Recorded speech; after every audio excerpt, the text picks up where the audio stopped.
Jail में बंदा हाँ। और पेट में बच्चा हाँ। जीवन भर नहीं रहता है, बाहर आता है। अगर मनीष कश्यप दोषी पाए जाते हैं तो कितने साल की सजा? अरे किसने दोषी पा, क्या बात आप कर रहे हो? सरकार तो कह रही है। सरकार कहती रहती, सरकार हाथरस में भी कर रही है, सरकार किसान आंदोलन में कर रही है, सरकार रामपाल के लिए भी कर रही थी। अब बेल इसलिए थोड़ी रोक दी जाएगी, उसने लिख रखा है Manish Kashyap son of Bihar, bail नहीं होगी। Bail is rule, bail is a rule, jail is denial, jail is exception case में आप जेल भेजेंगे, बेल इज रूल अधिकार है, हमारा फंडामेंटल अधिकार है। तमिलनाडु में हिंदी भाषी मजदूरों पर कातिलाना हमला, ये मनीष कश्यप नहीं कह रहा, आपका चैनल नहीं कह रहा, ये हिंदुस्तान अखबार कह रहा है, आजादी से पहले का अखबार है ये। 1 महीने से जो व्यक्ति लगातार रिमांड पर है पुलिस की, उसमें ऐसी क्या परिस्थितियां पैदा हो गई तमिलनाडु सरकार के लिए, ऐसी क्या परिस्थितियां पैदा हो गई बिहार सरकार के लिए, जो पुलिस अभिरक्षा में होते हुए भी उसने राष्ट्रीय सुरक्षा के लिए खतरा पैदा हो गया। मनीष कश्यप पे जो एनएसए लगाया गया है, रासुका लगाया गया है, क्या मनीष कश्यप उस लायक है क्या? नहीं, मनीष कश्यप तो इन एफआईआरों के लायक भी नहीं है। हमारा बिहार का मुख्यमंत्री है, हमारे लालू प्रसाद यादव को जितने इतने वर्षों से हमने मुख्यमंत्री के रूप में देखा, हमारी राबड़ी देवी जिन्होंने हमें मुख्यमंत्री के रूप में बिहार के लोगों ने देखा, उनका पुत्र है, इसलिए हमें दुख है, इसलिए हम नाराज हैं, इसलिए परेशान हैं कि अगर ऐसी परिस्थिति में भी बिहार में होगा, अब तेजस्वी यादव के बाद में भी अगर पूर्वांचल और प्रवासी लोगों के साथ अन्याय होगा तो हम क्या करेंगे फिर इस मुख्यमंत्री का?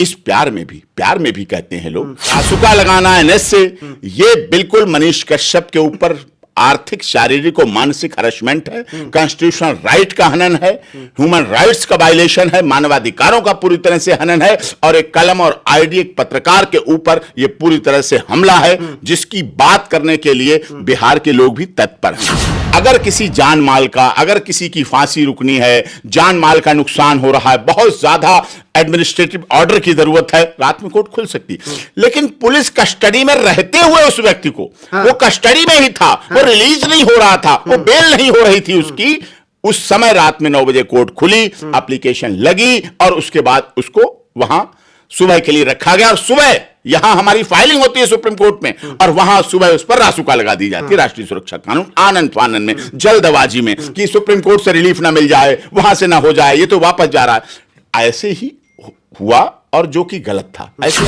अब लोग एक सवाल उठाते हैं, छोटा पत्रकार, बड़ा पत्रकार, यूट्यूबर पत्रकार, मेन स्ट्रीम पत्रकार। देखिए, पत्रकार होता है, समाज को दिशा देने का काम अगर पत्रकार कर रहा है, तो चाहे उसकी छोटी मैगजीन हो, बड़ी मैगजीन हो, वीकली अखबार हो, मंथली अखबार हो, डेली अखबार हो, यूट्यूब चैनल हो, न्यूज चैनल हो, इस देश में तो आपने ऐसे ऐसे बड़े पत्रकार देखे हैं जो प्राइम टाइम देते थे, आज वो यूट्यूबर। हिंदी की समर्थन करने वाले, हिंदी की वकालत करने वाले के खिलाफ अगर रासुका लगती है तो वो दिन देश के लिए, बिहार, झारखंड, छत्तीसगढ़, उत्तर प्रदेश के लोगों के लिए काला दिवस है। उसने क्या किया? कोई चोरी की, कोई डकैती डाली, कोई मर्डर किया, कोई फ्रॉड किया, कहीं वो बाहर बैठा है, कोई बैंक घोटाला किया उसने, कोई और अपराध है, कोई किसी तरह की और एफआईआर, यही तो एफआईआर है। बोलने की सजा हिंदी भाषियों के पक्ष में, भारत में, हिंदुस्तान में हिंदी भाषी बोलने की सजा है। अभी मेरे साथ देश के जाने माने वकील डॉक्टर एपी सिंह जी हैं, जो कि काफी मशहूर है और मनीष कश्यप के केस को देख रहे हैं अभी। सबसे पहले सर तो आपका बहुत बहुत स्वागत है। जी नमस्कार सर। मनीष कश्यप को लेकर बहुत सारे सवाल उठ रहे हैं, लोग को भी सोच रहे हैं कि अब क्या होगा, मनीष कश्यप के साथ क्या होगा, और कल 10 तारीख है, तो 10 तारीख को लेकर भी लोग बहुत सारा सोच रहे हैं कि अब आगे क्या होगा, कोर्ट क्या फैसला सुनाएगी, कहां तक आपको लगता है? नहीं, अभी माननीय सर्वोच्च न्यायालय में मैटर आया है, फाइल किया है जी। फाइल करने के बाद उसकी मेंशनिंग की है मैंने जी। और अब उसमें कल की डेट है 10 तारीख, नोटिस प्रोसेस होगा, अभी प्रोसेस चल के आगे। तमिलनाडु जवाब पार्टी जो हमने बनाया, यूनियन ऑफ इंडिया को, तमिलनाडु को और बिहार राज्य को, 3 लोगों को पार्टी बनाया, तो तीनों जवाब देंगे, अपना काउंटर एफिडेविट फाइल करेंगे, उसके बाद फिर सब चीज़ें सामने आएंगी, वो क्या कह रहे हैं क्या नहीं कह रहे हैं। क्योंकि इस फाइलिंग के बाद तमिलनाडु पुलिस ने डरकर, जल्दबाजी में, राजनीतिक साजिश के तहत, पॉलिटिकल एंटी रिवेंजफुल मोटिव से रासुका लगाई है। राष्ट्रीय सुरक्षा कानून का कोई औचित्य नहीं बनता था। प्रेशर में आके ये लगाया गया है सर? हाँ, प्रेशर में बनाए गए। देखिए, मैं बड़ी बात क्लियर आपको समझाऊं, मनीष कश्यप भगोड़ा नहीं, मनीष कश्यप के खिलाफ एफआईआर हुई, कोई प्रॉब्लम नहीं। देश में हजारों प्रतिदिन एफआईआर दर्ज होती है, कोई बड़ी बात नहीं। 2 राज्यों में एफआईआर दर्ज हुई, वो भी कोई बड़ी बात नहीं। इस देश में कई ऐसे लोग हैं जिनकी बोलने पे हर राज्य में एफआईआर दर्ज हो जाती है, और वो हम लोग क्लब कराते हैं, और कोएर्सिव एक्शन ना हो, उनके अरेस्ट ना किया जाए, उसके लिए यहाँ से ऑनरेबल सुप्रीम कोर्ट से ऑर्डर लेते हैं। ऑर्डर के बाद वो आगे एक जगह इकट्ठे होते हैं केस, और वहां फिर सब केसों का उनका ट्रायल होता है। ऐसा है, चलता है, कोई बड़ी बात नहीं थी। अब कोई बोलता है तो किस राज्य को बुरी लगती है, किस राज्य के मुख्यमंत्री को बुरी लगती है, उप मुख्यमंत्री को बुरी लगती है, क्या राजनीतिक उसका विषय निकलता है, वो भी एक अलग बात है। क्योंकि हमारे देश में आर्टिकल 13, 14, 19, 20 विचार अभिव्यक्ति की आजादी है, बोलने की स्वतंत्रता है, विचार अभिव्यक्ति की आजादी। We the people of India, जब हम भारत के संविधान का प्रेम्बल देखते हैं तो उसमें क्लियर है। और हम दुनिया के सबसे बड़े, we are the biggest democracy of the world, दुनिया के सबसे बड़े डेमोक्रेसी हैं। तो ऐसे में साफ तौर पर ये बात सामने आती है कि जब बोलने की आजादी है तो बोलेगा, पत्रकार है तो लिखेगा भी, बोलेगा भी। उसकी आप लेखनी को, बोलने को, सवाल पूछने को, क्वेश्चन करने को नहीं रोक सकते। और सवाल सदैव सत्ता से पूछे जाते हैं, विपक्ष से सवाल नहीं पूछे जाते हैं। आज अगर केंद्र में सवाल पूछे जाते तो मोदी जी की सरकार से, और मोदी जी के मंत्रियों से, और मोदी जी से पूछे जाते हैं। अगर राज्यों में पूछे जाते हैं तो राज्यों के मुख्यमंत्री से, फिर नेता विरोधी दल से सवाल नहीं पूछते लोग, क्या हुआ, क्यों नहीं हुआ, वो तो सुख दुख का साथी होता है। तो यही काम मनीष कश्यप ने बिहार में किया, जब पूर्वांचल प्रवासी लोगों के साथ तमिलनाडु में घटना हुई, और बर्बर घटना हुई। इस बर्बर घटना को मैं नहीं कह रहा, मनीष नहीं कह रहा, इस बर्बर घटना को रिनाउंड हिंदी न्यूज़पेपर हिंदुस्तान ने कहा, अमृत बाजार पत्रिका ने कहा, अमर उजाला ने कहा। मैं आपको दिखाता हूं। अब देखिए आप, ये त्रिपुर से शुरू हुई हिंसा चेन्नई तक पहुंची, 2 लोगों के मरने की आशंका। बर्बर तमिलनाडु में हिंदी भाषी मजदूरों पर कातिलाना हमला। ये मनीष कश्यप नहीं कह रहा, आपका चैनल नहीं कह रहा, ये हिंदुस्तान अखबार कह रहा है। आजादी से पहले का अखबार है ये, अब का नहीं, आजादी से पहले। बर्बर तमिलनाडु में हिंदी भाषी मजदूरों पर कातिलाना हमला, त्रिपुर में शुरू हुई हिंसा चेन्नई तक पहुंची। साथ में दूसरी खबर है, बिहार जैसे गरीब राज्य पर ध्यान दे केंद्र सरकार, नीतीश कुमार जी कह रहे हैं। अच्छी बात है, ये तो राजनीति की बात अलग है, क्यों गरीब है, क्या गरीब, मैं उस पर नहीं जा रहा। ट्रेनों में जगह नहीं, डर से घरों में बंद है हिंदी भाषी, डर से घरों में बंद है हिंदी भाषी। ये हेडलाइन बना हुआ, ये हेडलाइन बना हुआ है अपना बिहार हिंदुस्तान में का, ये अखबार का ये कह रहा है। ये दैनिक भास्कर कह रहा है, तमिलनाडु में हिंदी भाषा पर विवाद 86 साल पुराना चलता आ रहा है। आप देख रहे हैं, 86 साल पुराना विश्वसनीय पत्रिका, विश्वसनीय पत्रिका है, विश्वसनीय पत्रिका दैनिक भास्कर। ये सभी चल रहे हैं, ये सब अखबार भरे पड़े हैं, आप देख रहे हैं। प्रभात खबर कह रहा है, प्रभात खबर दरार दे रहा है, और लोगों के कमेंट्स हैं। प्रभात खबर इसी तरह के सब, तमिलनाडु में त्रिपुर रेलवे ट्रैक पर मिला बिहारी मजदूर का शव, उत्तर भारतीयों ने किया थाने का घेराव। ये फोटोग्राफ। अमर उजाला लिख रहा है, तमिलनाडु में मजदूरी कर रहे सिकंदरा के युवक का फंदे से लटका मिला शव, परिजनों ने लगाया हत्या का आरोप। ये देखिए, ये प्रकरण चल रहा था जी। इस प्रकरण के चलते समय मनीष कश्यप भी एक पत्रकार है जी, जीवंत है जी, जिंदा है तो जिंदा दिखना भी चाहिए जी। और वही नहीं, उसके साथ साथ नीतीश कुमार जी बहुत सुलझे हुए, बहुत मूर्धन्य, बहुत पुराने बिहार के मुख्यमंत्री हैं। राजनीति में जवानी से बुढ़ापे तक अभी दखल है, चल रहे हैं राजनीति में अच्छी तरह से। 2024 के प्रधानमंत्री के दावेदारी में भी अग्रणी भूमिका निभाने के लिए तत्पर हैं। द इकोनॉमिक टाइम्स लिखती है, Nitish Kumar expresses concern over attacks on Bihar labours in Tamil Nadu. Heading है यहाँ पे। ये हेडिंग है द इकोनॉमिक टाइम्स की। इसमें लिखा, Bihar chief minister Nitish Kumar on Thursday expressed concern over the alleged attack on laborers hailing from the state in far off Tamil Nadu. I have learnt from newspaper that laborers from Bihar who are employed in Tamil Nadu are being attacked. I have asked the Chief Secretary and the Director General of Police of Bihar to speak to officials in Tamil Nadu and ensure safety and security of Bihari workers there. Kumar tweeted. ये नीतीश कुमार ने tweet किया, नीतीश कुमार ने tweet किया है। अब ये सब कुछ हो रहा है, इसी बीच में आता है मनीष कश्यप। मनीष कश्यप चलता है, सोशल मीडिया का जमाना है, सभी प्रयोग करें, मनीष कश्यप भी उनमें से एक है। Manish Kashyap son of Bihar. Sun of Bihar लिखना अपराध नहीं है, प्यार है मातृभूमि के लिए, अपने प्रदेश के लिए, क्षेत्र के लिए। ये लिखते हैं, तेजस्वी यादव जी चश्मा हटा के इस फोटो को देखिए, मजदूरों के चेहरे पर घाव और जिस मीडिया ने रिकॉर्डिंग किया है उसका मोबाइल नंबर भी है। एक बार बात करके तो देखिए, क्या पता आप झूठ बोल रहे हैं और मजदूर सच में परेशान है। और हां, इन लोगों को जो मार पड़ी है तमिलनाडु में, वो सच है कि झूठ, सच है कि झूठ, इसकी जानकारी तो आपका प्रशासन ही देगा, आपका एडमिनिस्ट्रेशन देगा, आपका डीजीपी देगा, आपका होम सेक्रेटरी देगा, आप चीफ सेक्रेटरी देगा। लेकिन बिहारी मजदूर बिहार से बाहर जाकर मार खाते हैं, भगाए जाते हैं, इसके लिए दोषी आप लोग हैं। और ये मार या प्रकरण या जो अभी ये हुआ तमिलनाडु में हुआ, ये पहली बार ऐसा नहीं हुआ, ये तो महाराष्ट्र में भी होता है। महाराष्ट्र की सरकार, महाराष्ट्र के माननीय चुने हुए मुख्यमंत्री तत्कालीन कहते हैं उस समय कि बिहारी मजदूरों के यहां से घुसने नहीं देंगे, भगाएंगे, प्रवासियों को नहीं, हम मराठी चलेगा, मराठी बोलेगा, हिंदी भाषियों का बहिष्कार होगा। तो ये ओवरऑल सारी घटना हिंदी भाषी को लेकर है, हिंदी भाषा को लेकर है, और ये आजादी के समय से चलाया है। आजादी के 75 वर्ष हो चुके हैं, माननीय मोदी जी लड़ रहे हैं क्षेत्रवाद, जातिवाद, भाषावाद, संप्रदायवाद से, लेकिन उसके बाद भी यह सत्य है कि आसाम में हिंदी भाषी लोगों की हत्या होती है। यह बात सत्य है कि श्रीनगर और जम्मू में ब्राह्मण लोगों को टारगेट किया जाता है, उनकी हत्या होती है।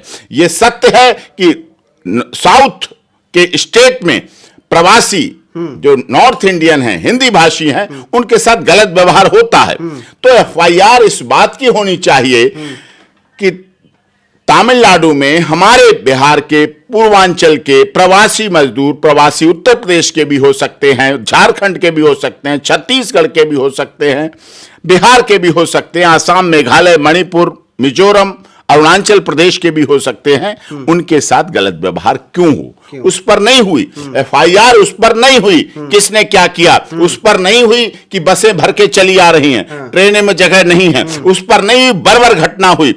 एफआईआर होती है सिर्फ मनीष कश्यप के ऊपर, और मनीष कश्यप के ऊपर एफआईआर केवल एक नहीं होती है, सिलसिला बनता है। वो मैं सिलसिला बता रहा हूं आपको किस तरह से उसकी क्रोनोलॉजी चलती है।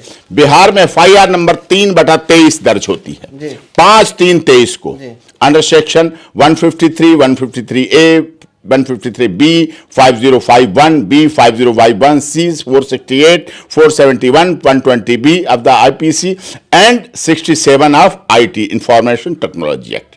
ठीक है, और उसी के साथ साथ इकोनॉमिक ऑफेंस यूनिट में भी जांच शुरू होती है, ये एफआईआर होती है। दूसरी 5/3 के बाद रुका रहता है मामला, 10/3 तक रुका रहता है। फिर 4 एफआईआर नंबर 4/23 होती है, वो भी मनीष के खिलाफ उन्हीं धाराओं में होती है। फिर 5/23 होती है 12 मार्च को, फिर मनीष के खिलाफ उन्हीं धाराओं में होती है। फिर वही नहीं, तमिलनाडु में मदुरई डिस्ट्रिक्ट में होती है, त्रिपुरा डिस्ट्रिक्ट में होती है, साइबर क्राइम में होती है। ये सारी चीजें कंटिन्यूअस चल रही।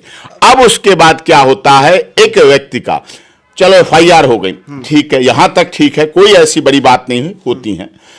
उसके बाद मनीष कश्यप कहीं भागता नहीं है, कहीं अपनी दाढ़ी मुड़वा के नहीं भागता है, कहीं बाल घुटवा के नहीं भागता है, कहीं पगड़ी नहीं बांधता है, कहीं लंबी दाढ़ी नहीं करता है, कहीं भेष नहीं बदलता है, कहीं रंग रूप चेहरा नहीं बदलता है। वो सीधे अपना जैसा मनीष कश्यप है वैसा ही उठता है और पुलिस स्टेशन में जाके सरेंडर हो जाता है, अपने को आत्मसमर्पण कर देता है कि जो करना है आप कीजिए, लीजिए, मैं आपके सामने। मैं कहीं नेपाल बॉर्डर से नहीं पकड़ा गया, किसी एयरपोर्ट पे भागते हुए नहीं पकड़ा गया, किसी गाड़ी में नहीं भागते हुए पकड़ा गया, कहीं छुपा हुआ पकड़ा नहीं गया, किसी के घर नहीं पकड़ा गया, किसी क्या नहीं मिला, वो सीधे वहां जाके मिल जाता है।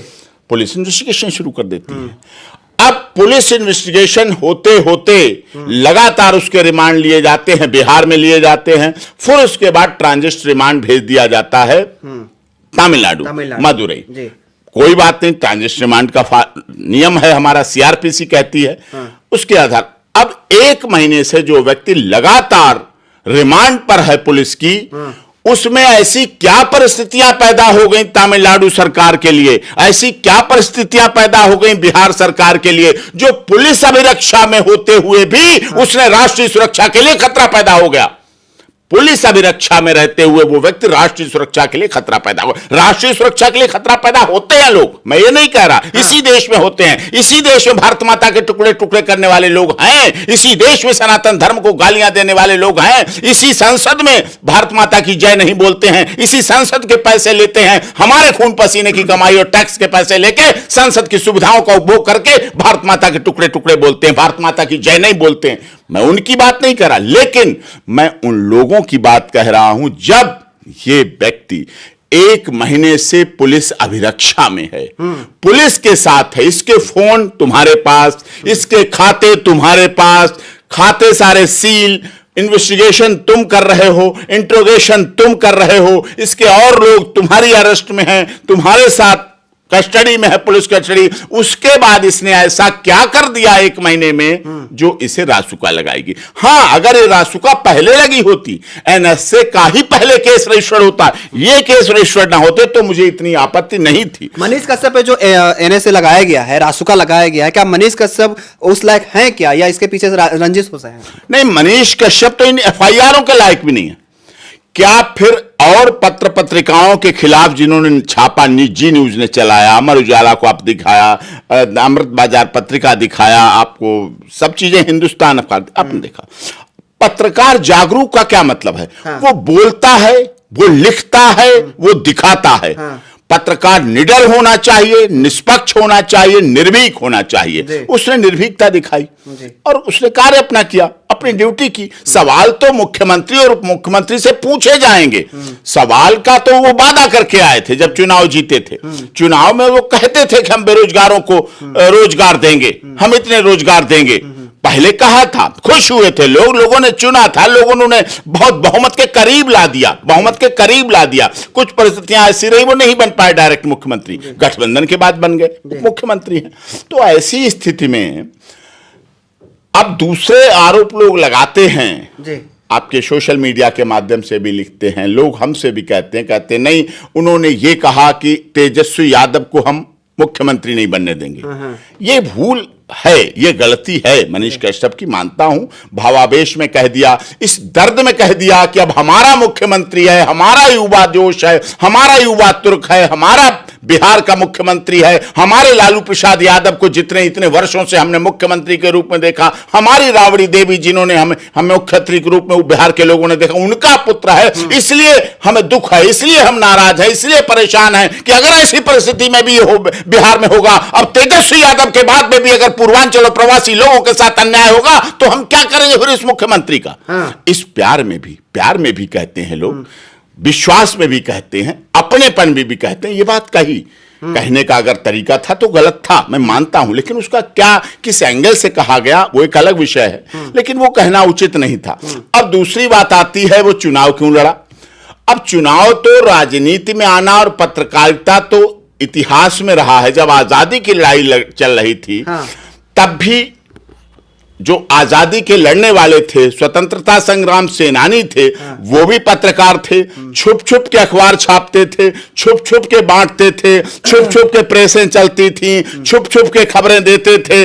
बहुत कठिनाई से आजादी मिली। उस समय अंग्रेजों के समय भी लड़ाई लड़ी, पत्रकार राजनीति में आए। अटल बिहारी वाजपेयी जी जो देश के माननीय प्रधानमंत्री रहे, वो पत्रकारिता जगत से जुड़े हुए हैं, पत्रकारिता से आए हैं। कितने देश में नेता हुए जो सब लगभग 50% राजनेता पत्रकारिता से आए। तो चुनाव लड़ना तो गुनाह नहीं है। दिल्ली में आम आदमी पार्टी की सरकार बनी, इंडिया अगेंस्ट करप्शन का आंदोलन हुआ। मनीष सिसोदिया जी पत्रकार राखी बिरलान जी विधानसभा अध्यक्ष पत्रकार, आशुतोष जी पत्रकार, कितने राजनीति में आए, पत्रकारिता से आए। तो उसमें तो ये गुनाह नहीं किया कि चुनाव लड़ लिया और ये बोल दिया इसलिए आप, तो इसका मतलब तो ये हुआ आप बदले की भावना से कार्य कर रहे हैं, बदले की भावना से कार्य क्या वजह हो सकती है? करना ये चाहिए कि अगर स्टालिन जी आपके जन्मदिन पर आते हैं, अच्छी बात है, आना चाहिए। 2024 में मिलकर चुनाव लड़ना चाहिए। बिहार में के द्वारा प्रधानमंत्री पद की दावेदारी हो, अच्छी बात है, होना चाहिए, विरोध होना चाहिए, विपक्ष होना चाहिए। मोदी जी भी कहते हैं विपक्ष होना चाहिए। भारतीय जनता पार्टी के बहुत करवत नेता मिनिस्टर गडकरी जी भी कहते हैं कांग्रेस को मजबूत होना चाहिए, कांग्रेस आगे बढ़ेगी तभी विपक्ष रहेगा, विपक्ष रहेगा तो हम लोग मजबूत बनेंगे। विपक्ष होना चाहिए, लेकिन इन सब परिस्थितियों के बावजूद ये केस लगाना, रासुका लगाना एनएस से, ये बिल्कुल मनीष कश्यप के ऊपर आर्थिक, शारीरिक और मानसिक हरासमेंट है, कॉन्स्टिट्यूशनल राइट का हनन है, ह्यूमन राइट्स का वायलेशन है, मानवाधिकारों का पूरी तरह से हनन है, और एक कलम और आईडी एक पत्रकार के ऊपर यह पूरी तरह से हमला है, जिसकी बात करने के लिए बिहार के लोग भी तत्पर हैं।